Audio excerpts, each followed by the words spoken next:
Welcome to National Parks Traveler, where we explore the national parks and the issues that involve them. Hi, this is Kurt Repanshek, your host at National Parks Traveler.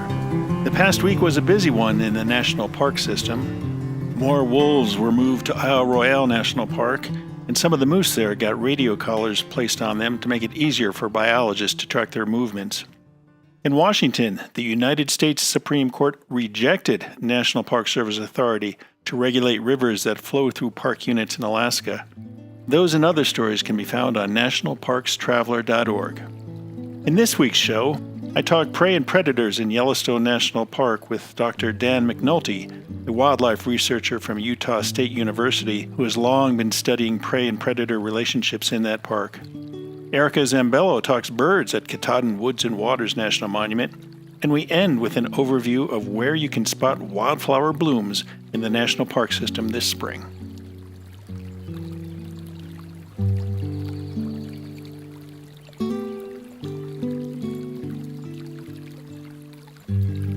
Yellowstone National Park is one of the wildest national parks in the lower 48.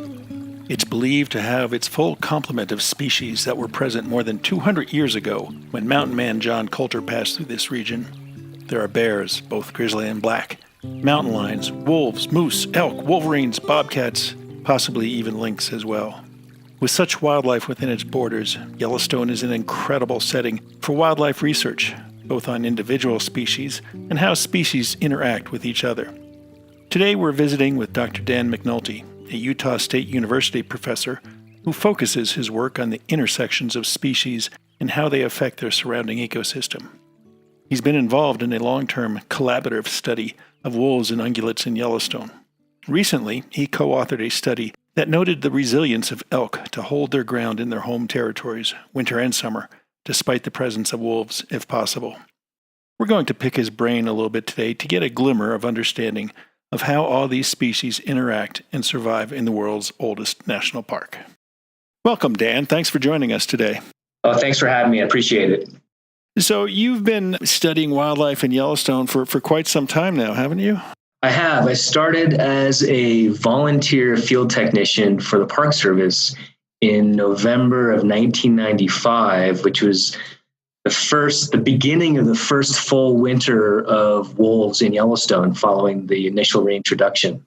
Yeah, that was a fantastic time. I was working for the Associated Press in Wyoming back then and covered that recovery program pretty closely.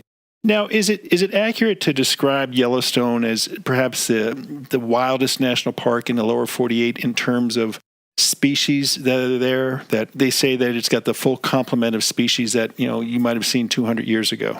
Ooh, that is a tough question. It depends on what you mean by wildness. And if you're talking like raw species diversity, I doubt it. I bet you Everglades probably has a greater number of species, particularly if you consider, non-mammals.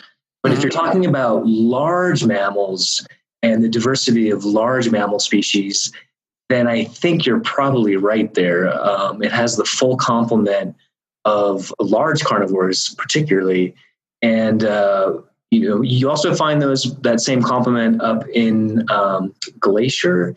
So, but of course, in Yellowstone, you've got a broader, more diverse range of ungulate species, larger numbers of ungulates than in Glacier.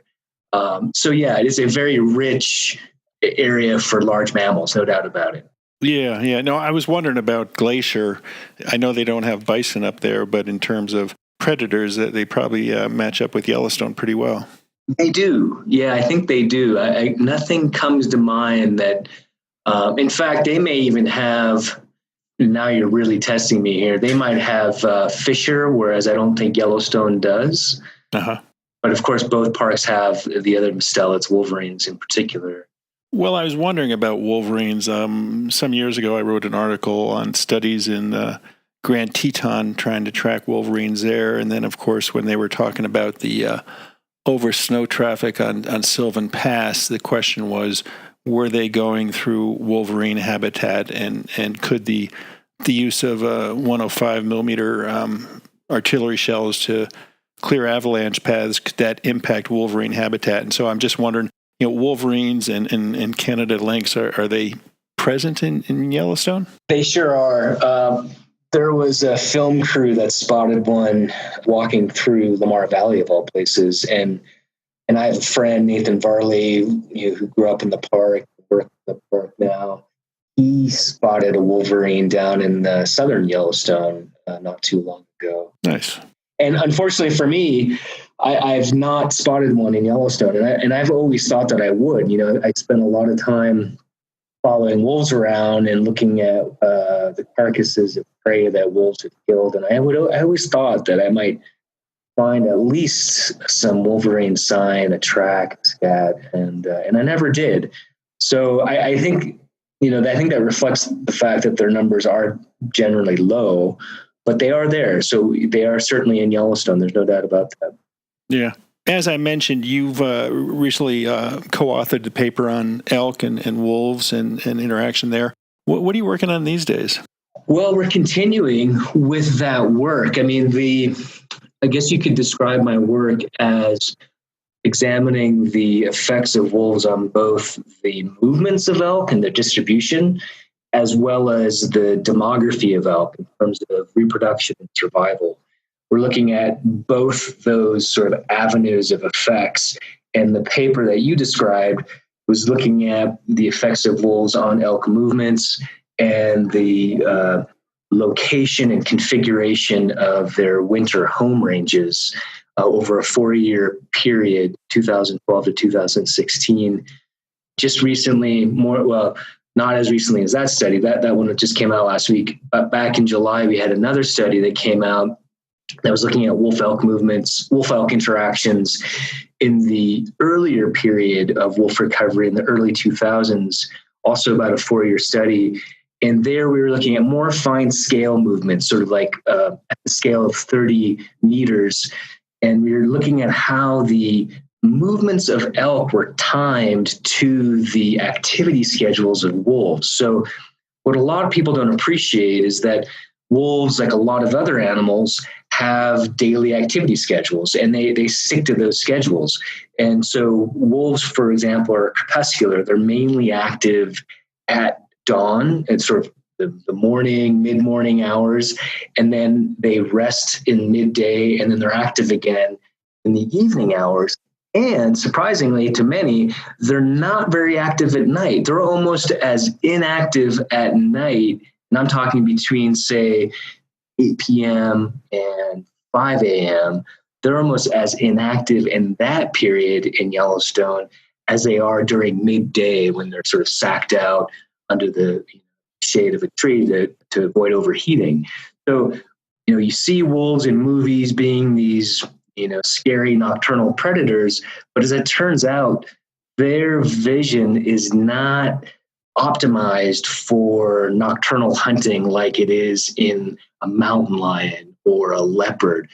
Those are truly nocturnal predators. They have eye sockets that are big. They have an ability to see at night that the canids don't.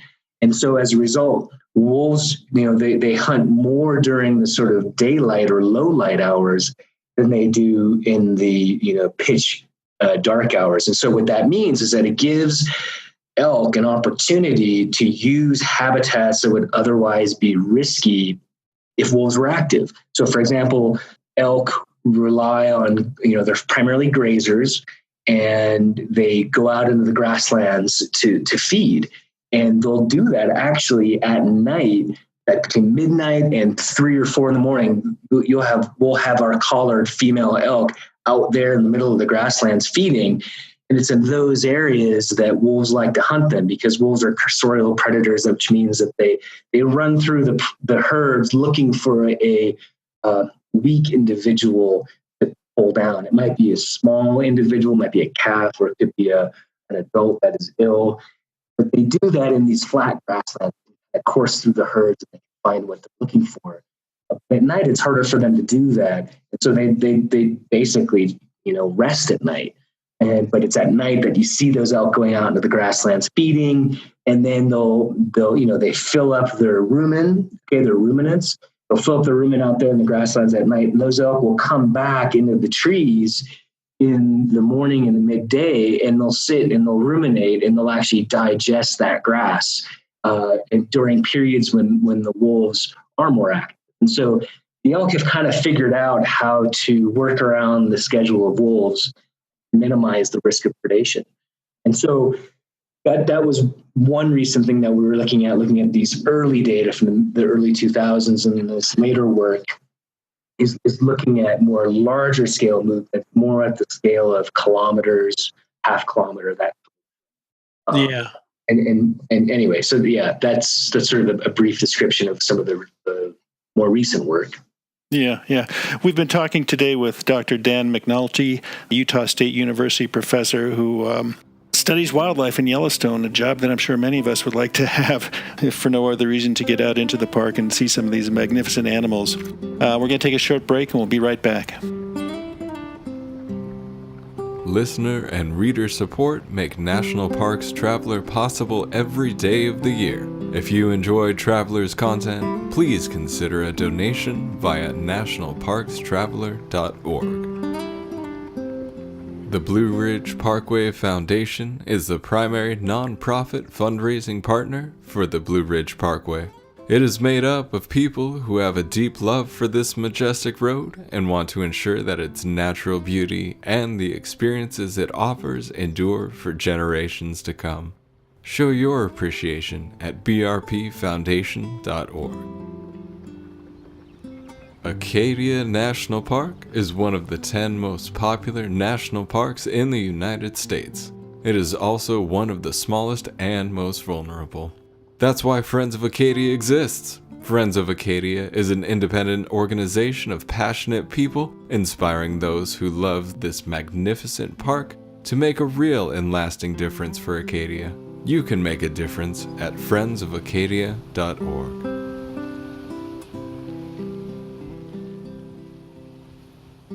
So, Dan, I'm curious about wolves. The recovery program in Yellowstone is almost a quarter century old. Early on, the wolf population jumped up to about 170, and now it's back down, I think, around 100 or so, give or take. Is that, do you think, the carrying capacity, or is there something we need to be concerned about the recovery program? I don't think it's cause for concern. I think that it probably does reflect what might be sort of long-run average of numbers of wolves inside the park. You know, one of the things that folks don't appreciate with wolves in terms of wolf population dynamics is that wolves compete with one another for space. And I'm talking packs will compete with one another for space. And what we found in northern Yellowstone, particularly, is that wolf numbers there are self-limiting to the extent that as wolf numbers increased into that sort of early 2000s period, we had more and more instances of wolves killing other wolves. And in fact, the number one source of mortality for wolves inside Yellowstone National Park are other wolves from rival wolf packs. So they're competing with one another for space. And it isn't necessarily space for food. It's space to protect their offspring, because they will actually raid each other's dens and kill each other's pups. And so they're maintaining this territory to protect their offspring, particularly during that denning period. And so the numbers of wolves that we're seeing here in Yellowstone now, which has really been hovering around 100 or so for the last several years, I'm going to say since about, say, 2008 or so, I think that probably reflects something of a social carrying capacity as much as it does a carrying capacity related to food supply. That's pretty interesting. I mean, a park at 2.2 million acres, a large space. How are wolves and grizzly bears interacting in the park? That's a really interesting question.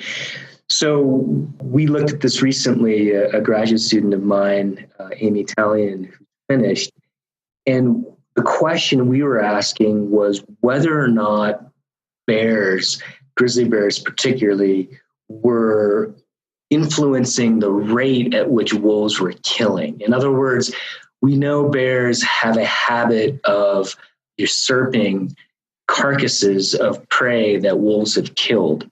They'll take it over and they won't give it up. Right. Wasn't there a case, in Glacier some years ago where one grizzly did not hibernate, it just followed the wolf packs and then would steal the wolves' kill? I did hear about that. I have to confess, I don't know the details, so I can't totally vouch for it, but I have heard that. I have heard that story. And we haven't seen that in Yellowstone, to my knowledge. But the question we were asking, though, is, well, bears are stealing these kills, then that probably means wolves are going to kill faster or more or sooner than they would otherwise if the bear hadn't taken their kill. And we actually teamed up with some other researchers in Sweden who are looking at this very same question. In Sweden, they've got wolves and brown bears and moose. And they were wondering the same thing. Like, if brown bears in Sweden took over a wolf-killed moose, does that mean the wolves go and kill more quickly? And what was really interesting and actually rather surprising is that we found the opposite.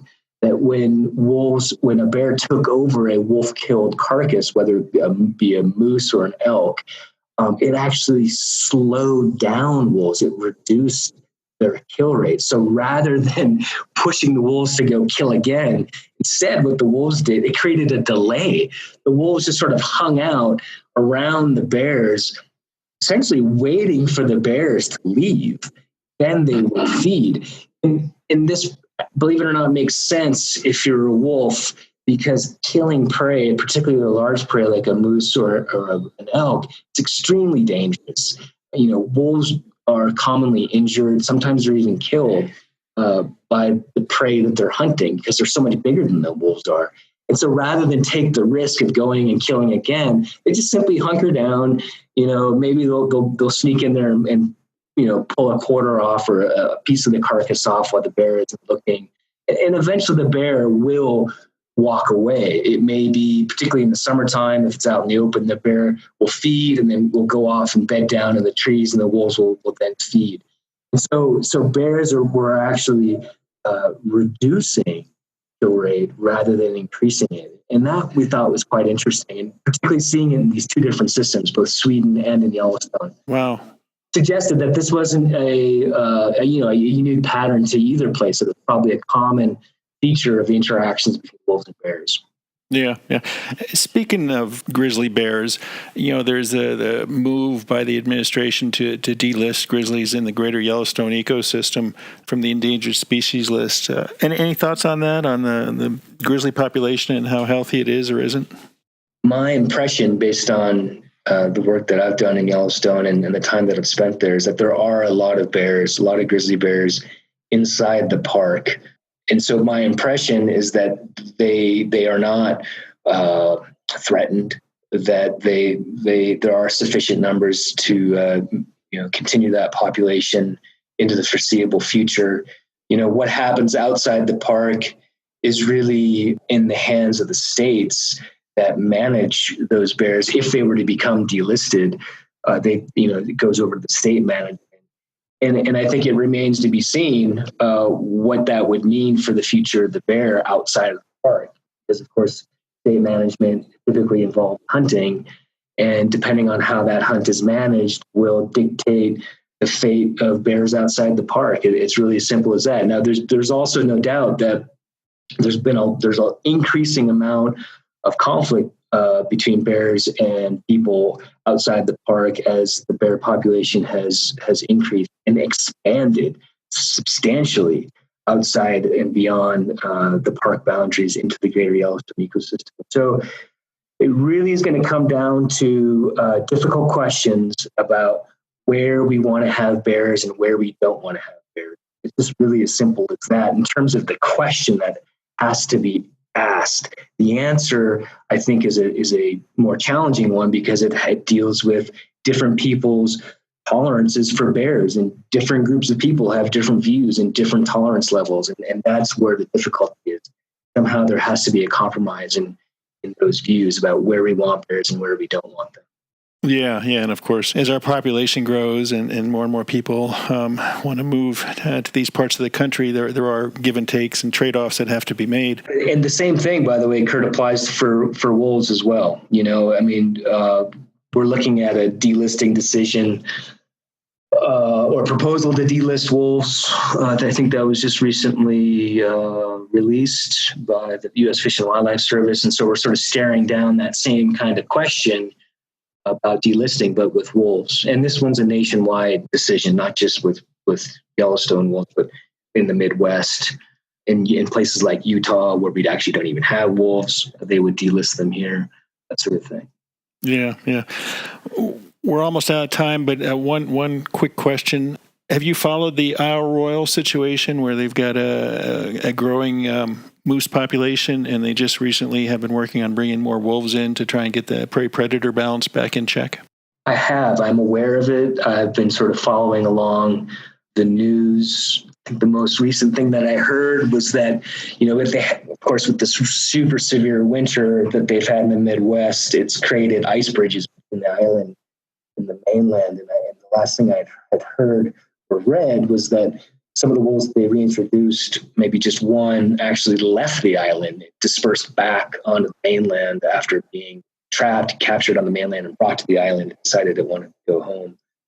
Yeah, just recently they trapped, I think, 7 Canadian wolves and just moved them to the island. So there's definitely going to be some interesting dynamics between all the different wolves that they brought in from the different packs. And there was 2 old wolves that had been there for a long time. And how they all get along with one another and how the moose react to them is definitely going to be an interesting experiment. But I wonder, it always comes down to, in this type of situation, does Isle Royale turn into an open-air zoo where the Park Service has to manage it to, keep the moose population in check and bring in more wolves to get better genetics or more animals?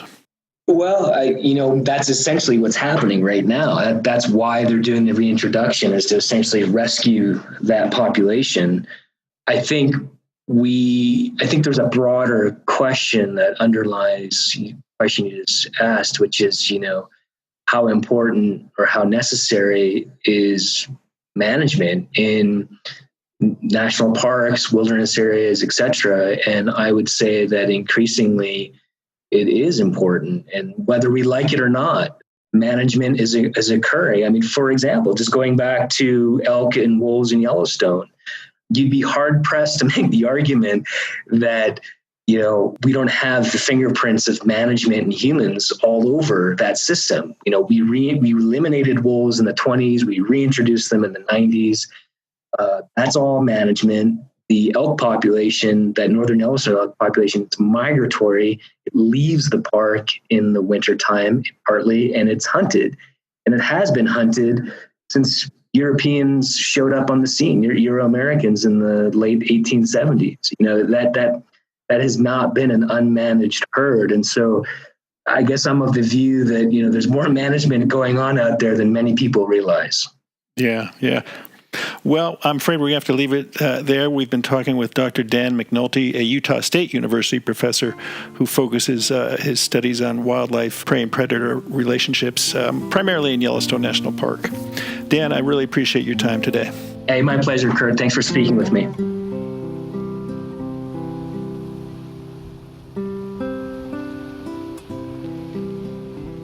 Washington State is graced with 3 spectacular national parks, each different and special in their own unique ways.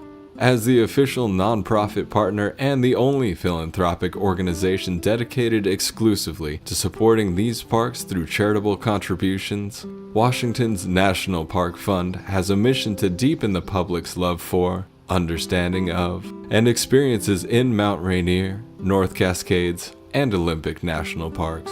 Share your passion for these parks at WNPF.org. The North Cascades Institute has a large portfolio. It is an environmental learning center, training center, conference center, and leadership center, all set in the splendor of the North Cascades National Park Complex. Learn more at ncascades.org. The Grand Teton National Park Foundation is a private, non-profit organization that supports projects that protect and enhance Grand Teton National Park's cultural, historic, and natural resources. By funding initiatives that go beyond what the National Park Service could accomplish on its own, foundation donors improve the visitor experience and provide benefits to the national park system for decades to come. See their successes at www.gtnpf.org.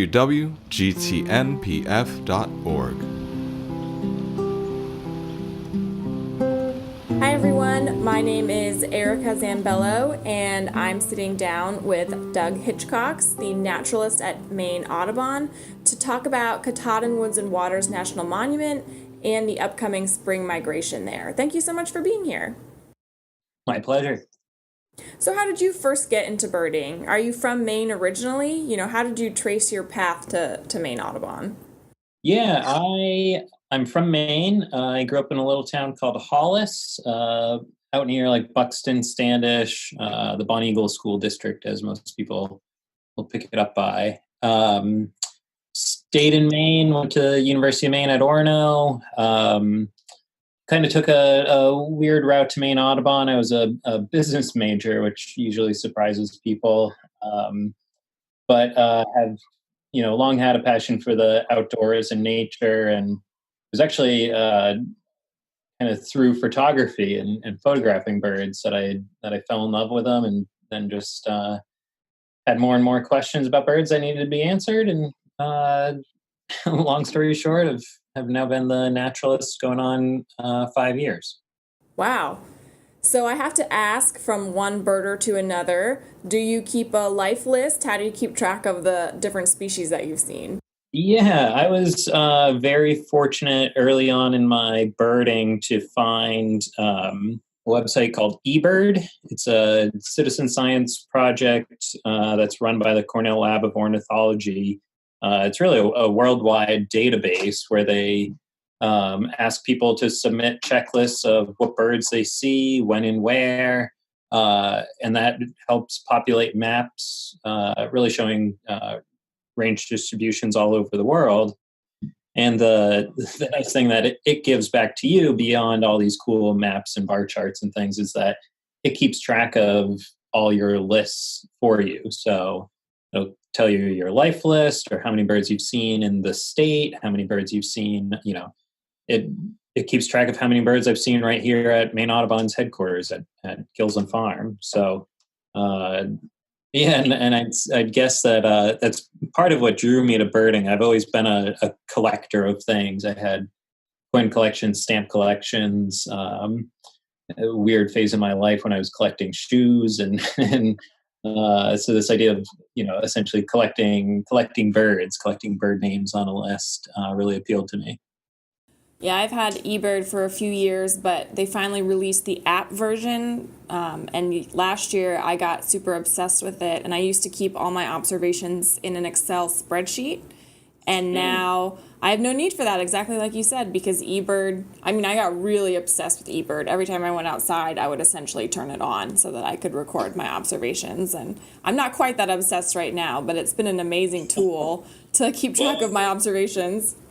Yeah, and with spring migration around the corner, it's a good time to get obsessed again, and maybe worth making that the point that so many people were like you. They kind of kept their own lists. I've got stacks of notebooks, little notepads that I would write down what birds I was seeing, and kudos to Cornell to realize that there's great data being collected all over the world, and those notebooks are probably just going to live in a sock drawer somewhere, but why not create a database that everyone can contribute to? And it's so easy, especially with that app that you mentioned. Yeah, absolutely. So Katahdin Woods and Waters is a new national monument that was established in 2016. It's one of the newest sites in the national park system. It's in the Maine North Woods. It's very rural. It is close to Baxter State Park, which is very popular. But what has the establishment of that national monument meant for some of Maine's iconic bird species? Yeah, from the bird's perspective, it's kind of great conservation of important breeding habitat. when you look at especially some of the habitats that a lot of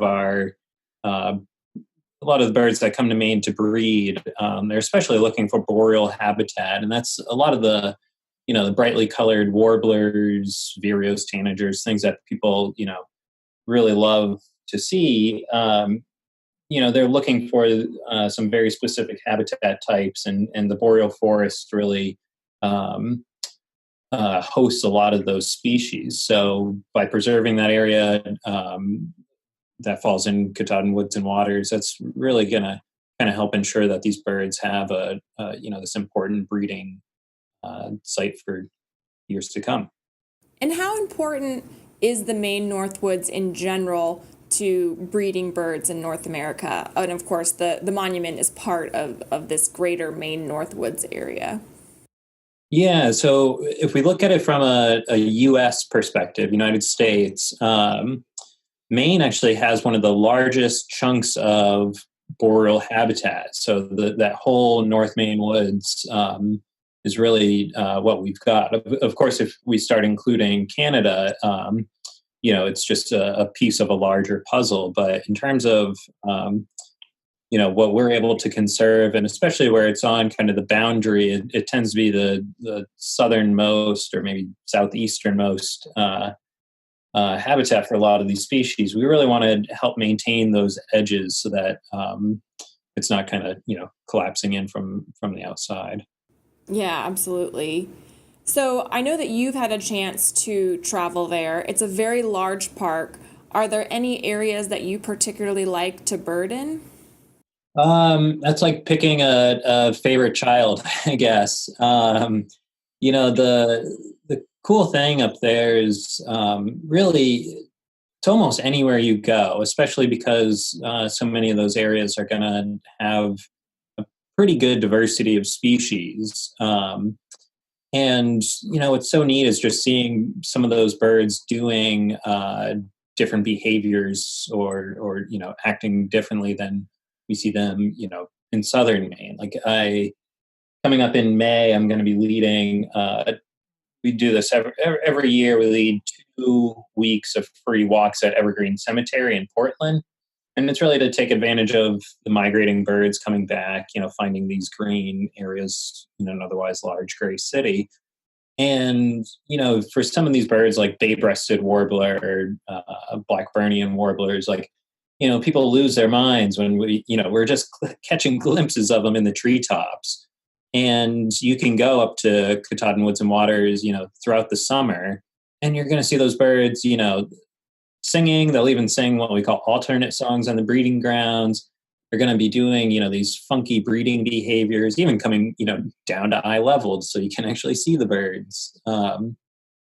Another great one are things like chimney swifts, which, as the name implies, like they've started nesting in man-made dwellings, especially in chimneys.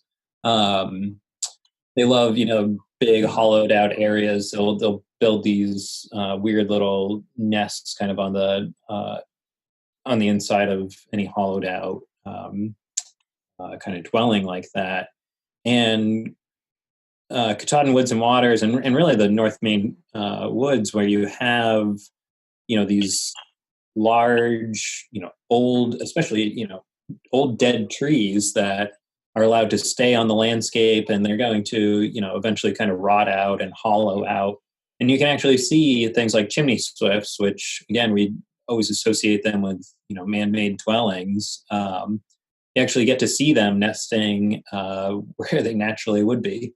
So for people who don't know, because I had no idea before I got into birding in my 20s, what is a warbler? Yeah, warblers, without getting too technical, we can define them based on the number of primaries they have, the number of flight feathers. But you can think of warblers as songbirds. Most of them are just, probably 5.5 inches long. They're generally all migratory in Maine. A lot of them are going to be migrating south to central, northern part of South America. A bunch of them go out to the West Indies.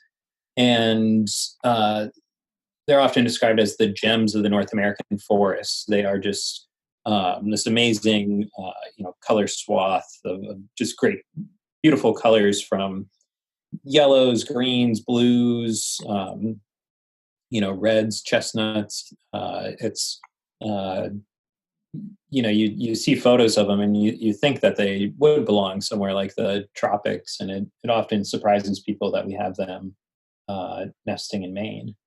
I remember the first one I ever saw was a northern parula, which if you guys do not know what that is, Google it. You won't regret it. It's bright blue, bright yellow, bright orange. It looks just like a Crayola box basically became a bird. And I couldn't believe these birds had come up to Maine every summer, for the entire time I lived there, but I had never seen one until I was looking for it. So it's great that Katahdin Woods and Waters can provide such awesome breeding habitat for these really beautiful birds. Yeah, and that's a great species to be on the lookout for up there. It's almost warbler is kind of a bad name for them because most of them don't warble. Their songs are these, the beautiful like trills and little series of notes. And northern parula has a very distinctive song. It kind of sounds like it's going yep, like rises and then just falls over the top. And that's a song that really in another month to month and a half, by second, third week of May, most people should be able to walk outdoors and hear that, at least as migrants are passing through before they get to their breeding grounds. As you mentioned, we're coming up on a really important migration season in Maine.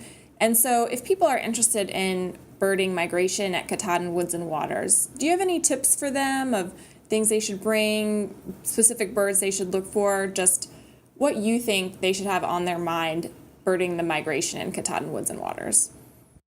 Yeah, great question. The nice thing is people can use the eBird database. So we talked about that at the beginning, and you can actually go to ebird.org. You can search a map of what they call hotspots. So these are locations that people have identified where, you're likely to see good numbers of birds.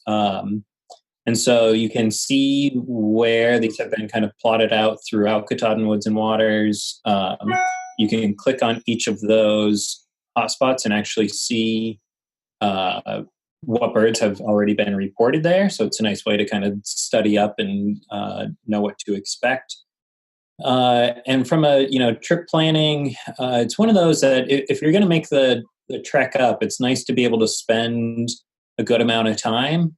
I know a lot of people try to do like day trips up there, but when you're spending so much time, depending on where you're coming from, if you're spending a lot of time driving, it's good to plan for, if you can do a couple days, especially to be there first thing in the morning when you get to hear, the dawn chorus and really appreciate the magnitude of birds that are there.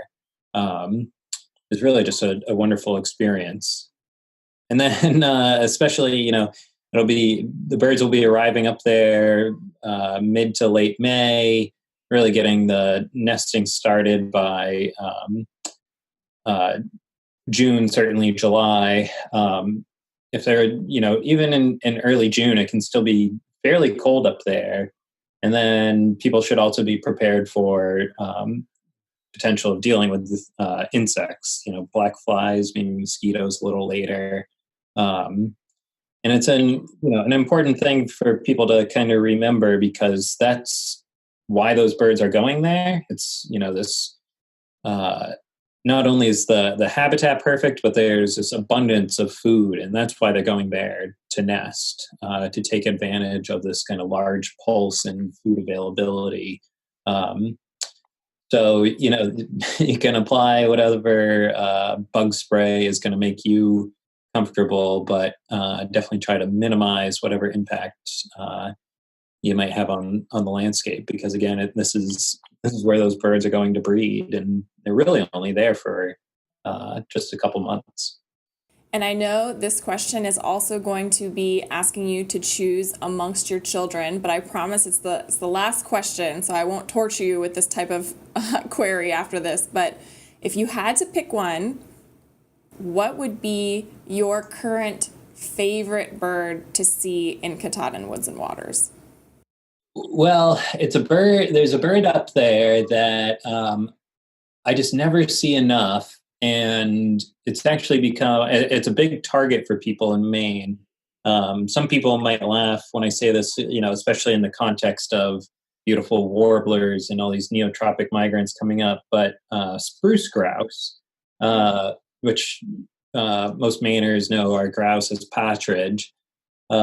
Usually they're referring to ruffed grouse, which we have across the state. But spruce grouse is a similar looking species. They tend to be fairly tame. They're not hunted in the state, so that's one reason people think they tend to be more tolerant of people. And especially for birders traveling, to Maine, for vacation or a birding trip or whatever, that tends to be a good target for them.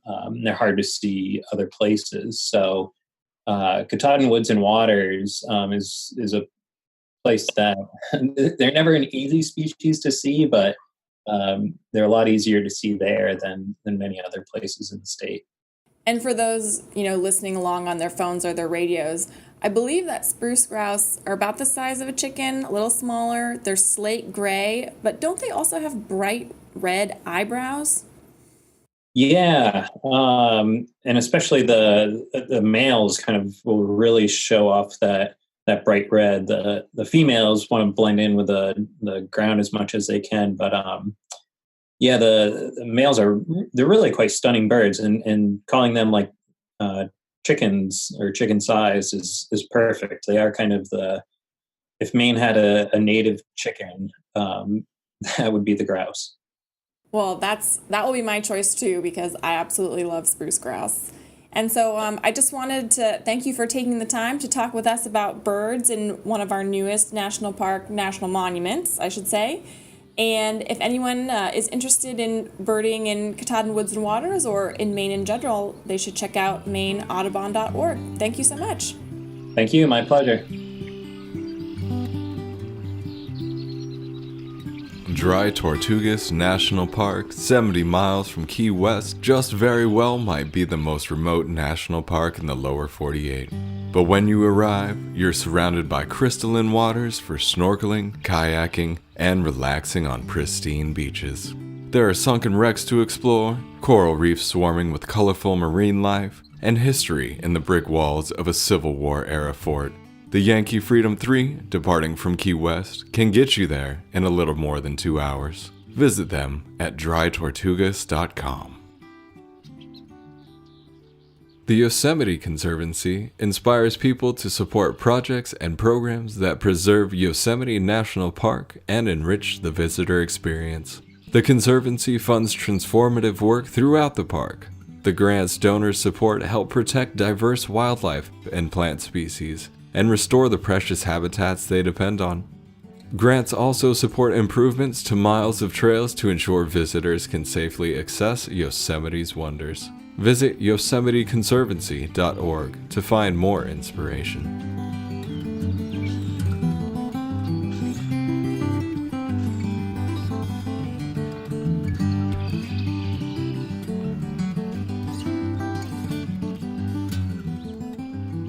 Delicate trilliums, glorious columbines, and flamboyant redbuds are some of the harbingers of spring found out across the national park system.